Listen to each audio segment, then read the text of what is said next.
தை Pongal mini vlog தான் உங்க கூட ஷேர் பண்ண போறேன். அங்க வீடியோக்குள்ள போலாம். ஏர்லி மார்னிங்கே எழுந்து ஃப்ரெஷ் அப் ஆயிட்டு பூஜை ரூம் ஓபன் பண்ணிட்டு நைட்டு தூங்கும் போதே இந்த பொங்கல் கோலம் வந்து போட்டுட்டு தூங்கிட்டேன். நெக்ஸ்ட் காலையில எழுந்துட்டு முதல் வேலையா பொங்கல் தான் வச்சிருந்தோம். மார்னிங் 6 o'clockலாம் பொங்கல் வைக்க ஸ்டார்ட் பண்ணியாச்சு. சைட் பை சைட் மார்னிங் டிஃபனுக்கும் செஞ்சு வச்சுட்டு நெக்ஸ்ட் பாயாசம்லாம் செஞ்சாச்சு. லாஸ்டா வடை செய்யலாம்னு சொல்லிட்டு உளுத்தம்பருப்பை போட்டு வீட்லயே மிக்சர் ஜார்லயே அரைச்சு வடையும் செஞ்சு எடுத்து வச்சாச்சு. குட்டீஸ் அதுக்குள்ள கியூட்டா கிளம்பி வந்துட்டாங்க. ஃபர்ஸ்ட் எங்க அத்தை மாமா வீட்டுல வந்து பூஜை பண்ணிட்டு அப்படியே அங்க பூஜை பண்ணதெல்லாம் எடுத்துட்டு போய் மாடியில வச்சுட்டு அங்கேயும் தீப தூப ஆராதனையெல்லாம் காமிச்சு சூரிய பகவானை வழிபட்டுட்டு அத்தை மாமா காலில் விழுந்து ஆசீர்வாதம் வாங்கிட்டு போட்டோ எடுத்துட்டு கீழே வந்தாச்சு. வீட்டுக்கு வந்துட்டு சாமி படத்துக்கு புது பூலாம் போட்டுட்டு எங்களோட தைப்பொங்கலை சூப்பரா தீப தூப ஆராதனையெல்லாம் காமிச்சு மண்ண நிறைவா சாமியை கும்பிட்டாச்சு.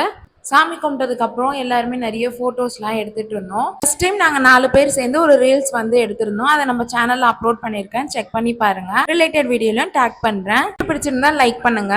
ஆஃப்டர்நூனா எங்க ரெண்டாவது அண்ணி வீட்டுல ஃபேமிலியோட வந்திருந்தாங்க. அப்படியே அவங்க கூட எல்லாம் கொஞ்சம் போட்டோஸ் எடுத்துட்டு கொஞ்ச நேரம் குட்டீஸோட ஃபன் பண்ணிட்டு ஈவினிங் மேல எங்க ஏரியால இருக்க ஐயப்பன் கோவில்ல வந்து நாங்க பூஜை வச்சிருந்தோம். அந்த கோவில்ல வந்து கரெக்டா 6 மணிக்கு வந்து ஜோதி ஏத்திடுவாங்க. என்னோட ஹஸ்பண்ட் எல்லாம் மேல நின்று அங்க வந்து ஜோதி ஏற்றிட்டு இருந்தாங்க. அப்புறம் ஜோதி எல்லாம் தரிசனம் பண்ணிட்டு கீழே வந்துட்டு 18 படி விளக்கம் ஏத்திட்டு எல்லாருமே 1 by 1 பிரசாதம் எல்லாம் சாப்பிட்டு வீட்டுக்கு வந்துட்டு டிவிலேயே சபரிமலையோட மகர ஜோதி தரிசனம் பண்ணிட்டு வீட்லயும் தீப தூப ஆராதனை எல்லாம் காமிச்சு சாமியை கும்பிட்டுட்டு ஈவினிங் மேல அப்படியே பெரியக்கா வீட்டுக்கு போயிட்டு கொஞ்ச நேரம் ஃபன் பண்ணிட்டு டின்னர் எல்லாம் சாப்பிட்டுட்டு வீட்டுக்கு வந்தாச்சு. இந்த வீடியோ உங்களுக்கு பிடிச்சிருந்தா லைக் பண்ணுங்க, மறக்காம சேனலுக்கு சப்ஸ்கிரைப் பண்ணி சப்போர்ட் பண்ணுங்க. தேங்க்ஸ் ஃபார் வாட்சிங். பாய்.